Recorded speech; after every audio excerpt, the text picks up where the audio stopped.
मडगावच्या कार्निवालाच्या रुटाचो बोवाळ निमाणे हायकोर्टान निस्तारलो. कार्निवालान शहरात ट्रॅफिक कंजेशन जाता म्हणटा आसतना टुरिझम मंत्र्यान थंयच कार्निवाल परेडीक नेट लायिल्लो. पुलीस ट्रॅफिक जिल्लोधिकाऱ्यांची तोंडां बंद. प्रकरण कोर्टात पावले आनी शुक्रारा कोर्टान निकाल लायलो. मडगाव कार्निवाल रुटाचेर आयिल्ले जनहीत याचिके वेळार कोर्टान म्हणलां तें अशें. कार्निवाल परेड मडगाव फातोर्डा रुटार करपाचो पालिकेन 15 जानेराक ठराव घेतिल्लो. उपरांत नगराध्यक्षान आर्थूर डिसिल्वाक कार्निवाल कमिटीचो चेअरमॅन करून 4 मेंबर वेंचूंक सांगले. आर्थुरान कार्निवाल कमिटी भितर कसलोच ठराव घेयनासतना पर्यटन खातें, एसपी आनी जिल्लोधिकाऱ्या कडेन मडगाव शारांतल्यान होली स्पिरीट चर्च आनी हॉस्पिसियो मेरेन कार्निवाल परेडीक मान्यताय मागली. टुरिझम मंत्री बाबू आजगावकाराच्या टुरिझम खात्यान भुमिका घेतल्या ती अशी. पर्यटन खातें म्हणटा रुटाचो वाद हो राजकीय वादाक लागून कार्निवालाची वाट लागूंक जायना. कार्निवाल खंयच्याय रुटार दवरल्यार हरकत ना.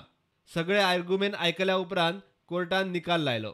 कोर्ट म्हणटा कार्निवाल आयोजन समिती पालिके आड वचून आपल्याक जाय तो रूट थारावंक शकना. पालिका वा कमिटीचो निर्णय पुलीस वा जिल्लोधिकाऱ्यांक बंधनकारक ना. पुलीस आनी जिल्लोधिकारी आपली तकली वापरून रूट थारावंक शकतात. प्रुडंटा खातीर सिनियर रिपोर्टर मुकेश कुमार.